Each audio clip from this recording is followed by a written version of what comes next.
Sabi nga nila, if you wanna know the answer, just ask the question. Simple-simple lang. Kasi sa pagtatanong, doon tayo mas natututo at mas nadadagdagan ng ating kaalaman. Kaya samahan niyo ako ngayong araw. Ito ang Knowledge on the Go!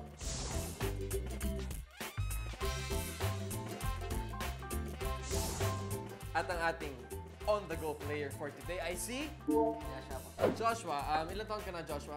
13 years old. 13. And ano ang favorite subject mo? Math. Math. So, mahilig ka mag-compute. Calculate. Ako, pareho tayo ng favorite subject. So, i-roll mo na ang ating dice. Then, let's see kung math ang makukuha mo. English! Mahilig ka din sa English.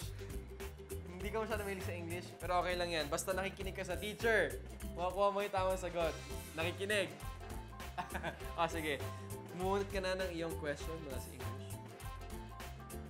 Yun. Pero bago kita tanongin, Joshua, go na bang mag-knowledge on the go? Go na! Go na si Joshua, kaya itong aking question for you. Anna reads a textbook quickly to find specific information about the birthday of our national hero, Jose Rizal. What type of reading technique did Anna use? Letter A, scanning. B, skimming. Letter C, reading intensively. Or letter D, reviewing. Letter D, reviewing.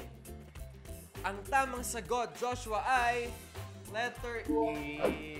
Di bale, okay lang yan. Alam mo ba, scanning is a reading technique used to quickly find a specific information. It involves reading a passage to find a specific answer and ignoring unrelated information. So, ang tamang sagot ay scanning. Pero okay lang yan. Kahit hindi mo nakuha ang tamang sagot, meron kang prize mula sa Knowledge on the Go. Congratulations, Joshua. Ayan. For sure, may bago na naman tayong natutunan. Kaya samahan niyo ulit ako sa susunod. Ako po si Marlo at ito ang Knowledge on the Go!